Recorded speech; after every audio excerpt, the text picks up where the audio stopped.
Hey guys, Squatch here. So in this video, we're going to talk about the Dillon RL1100 and the Dillon XL750. So what I want to do is put together a side-by-side comparison.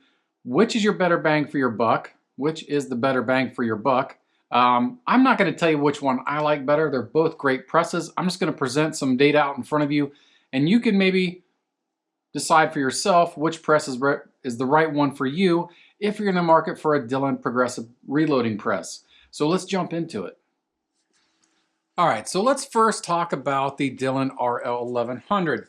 So what's going to come with the RL1100 is basically you're going to have a bullet tray is going to come with it, a spent cartridge bin, your case feeder is going to come with it, and you know the basics that come with every press, like the low primer sensor, your powder measure, and so on. If you buy it with a caliber conversion, the roller handle is going to come with it.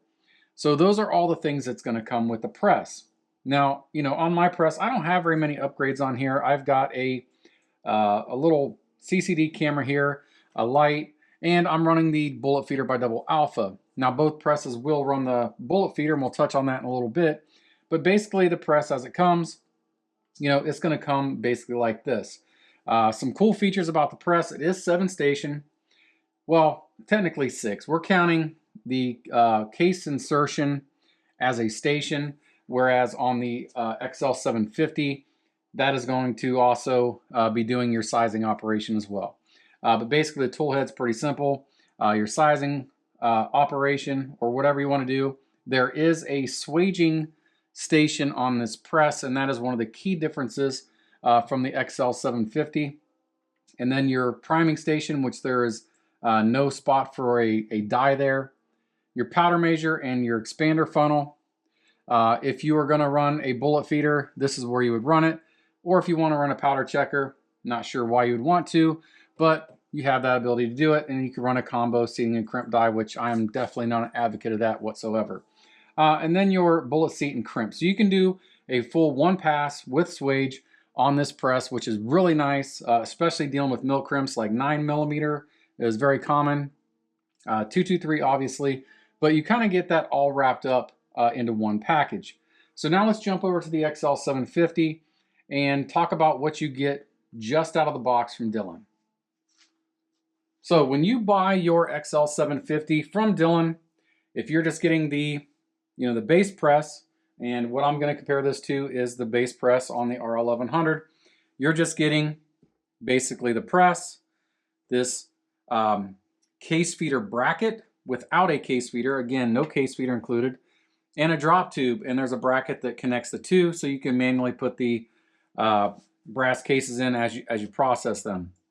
So to get this press where it's even comparable to the RL1100, we got to do a lot of upgrades, like adding the bullet tray, the roller handle, a mount, whether it's a strong mount or an inline fabrication mount. But how I have this press set up, obviously, just like I said, inline fabrication mount, light, case feeder, roller handle, no other upgrades or aftermarket products on this press, with the exception of an entirely crimson spent primer chute there on the side. But what we're going to do is we're going to break down the cost of each unit and talk a little bit about warranty and things like that. All right, so let's talk price. When it comes to the RL1100, it's pretty pricey. The unit with a caliber conversion of your choice, and I'm just going to use 9mm. As of today, November 2021, pricing on Dillon's website, it comes in at $2,250. And you know, you're thinking to yourself, well, that's a lot of money compared to the XL750. The XL750 base cost, as of, again, November of 2021, is $670. So what is the big deal? Well, the RL1100 comes, again, with your case feeder. It comes with all of your bins, a nice ergonomic roller handle, and an extra station. Now, this press would be geared more towards the commercial reloader, in my opinion. It does have an eccentric bearing. The operation on this is really smooth. The XL750 is smooth when you compare it to other presses out on the market. Do not get me wrong there. But this is above and beyond even how nice the XL750 is. It is definitely a lot heavier press. The indexing is crisp, it's smooth. The amount of effort it takes to pull the handle on this press when you're sizing like, big bottleneck rifle cartridges, you definitely have an ergonomic and a leverage advantage when it comes to this press. So, fatigue wise, it doesn't take as much effort. The other thing that this press does very well is it's only one motion. We're on the XL750, and I'll show you that in a second. You push forward to prime. On this press, it primes all in one motion on the downstroke, which makes it very nice. So you can adjust the primer depth or the height a lot easier with this press. There's an adjustment screw here, and it does have, it does have the ability to swage on the press. So this is truly, if you're running, let's say 223, and you have them trimmed and already or sized, it's a true single pass press. 9mm.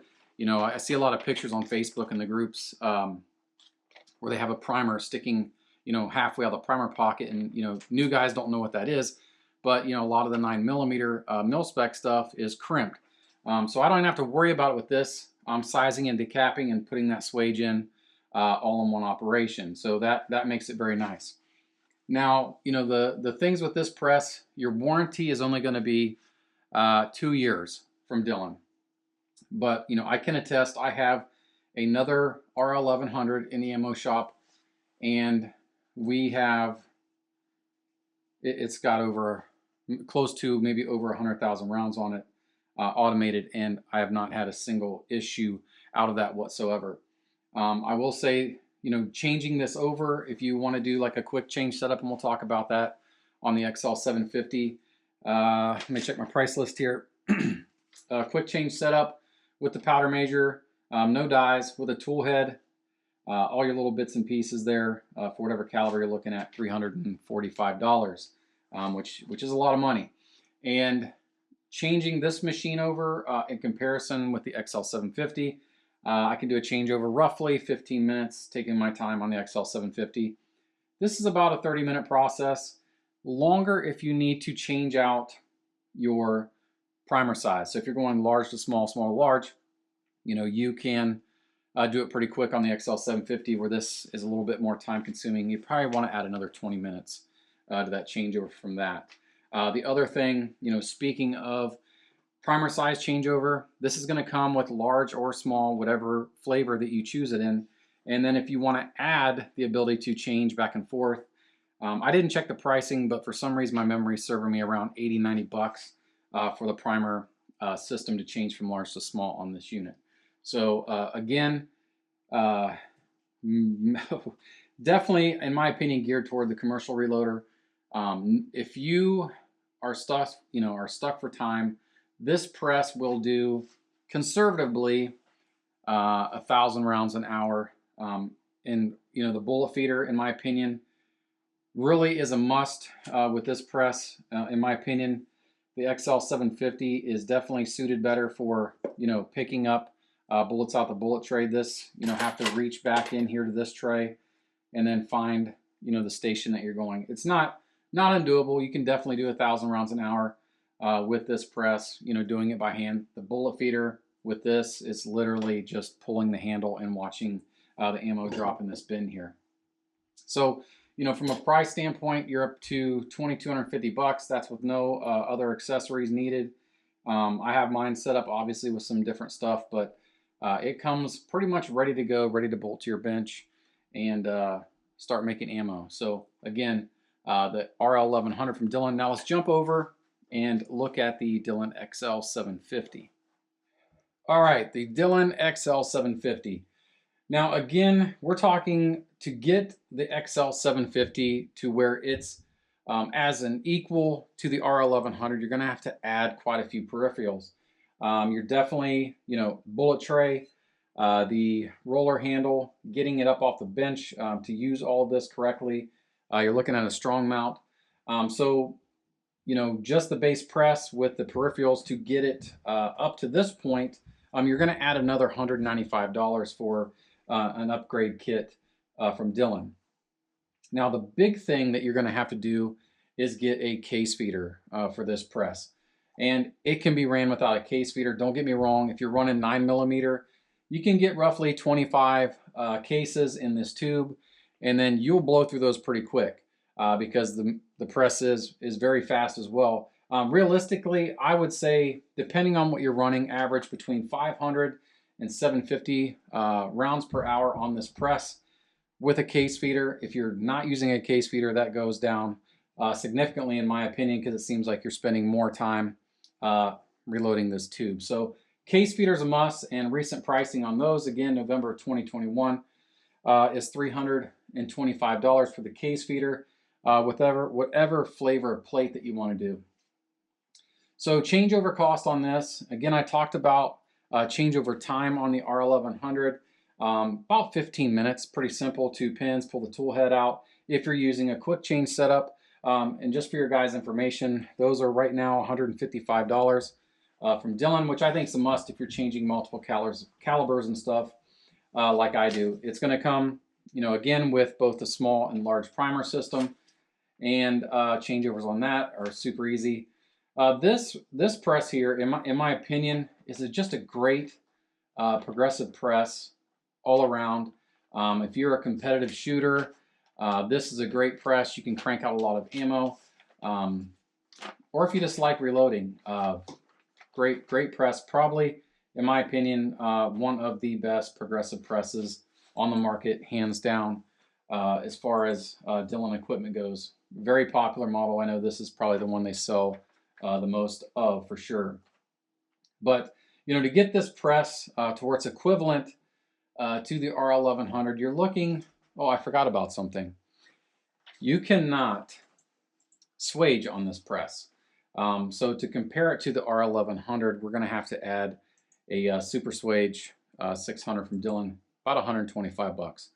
One thing to note, you can't do it on the press. You're going to have to do it off the press, so that's going to cut down on your productivity a little bit.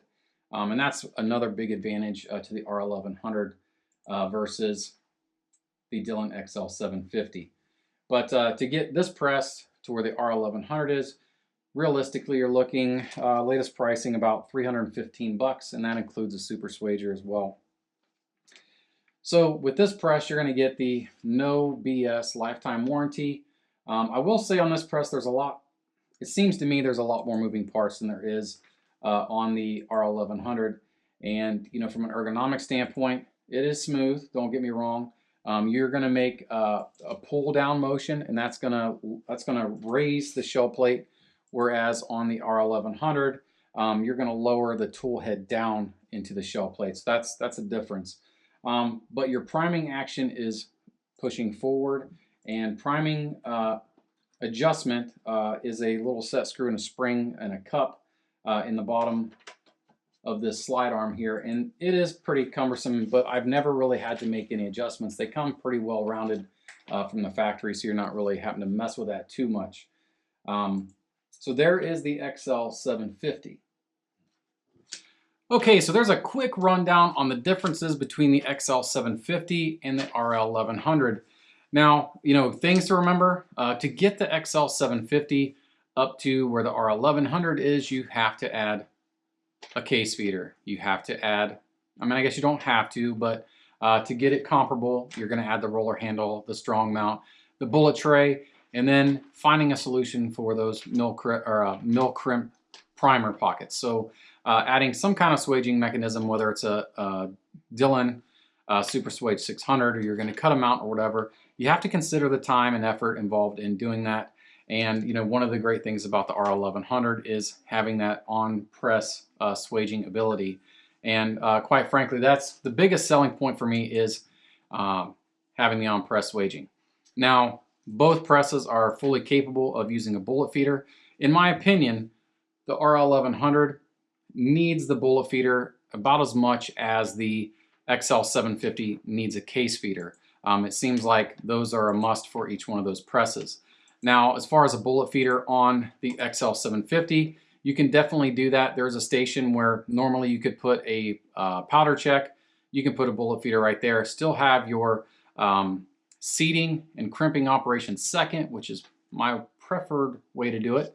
But in my opinion, I can go just as fast on the XL750 as it does with the bullet feeder. I can't tell any difference. Now, a lot of guys are going to argue that, but it's to each your own, what your preference is. But in my opinion, no need for a bullet feeder. The RL1100, it just seems to be the right setup for a bullet feeder. Everything laid out just perfect for it, in my opinion. So, what do you guys think? Are you in the market for an XL750 or an RL1100? Which are you going to pick, or which did you buy? Drop them in the comments below. Love to interact with you guys. Love to see if there's other reasons why one's better than the other. Quite honestly, I like them both. They're both fantastic presses, and I have them set up for my specific needs.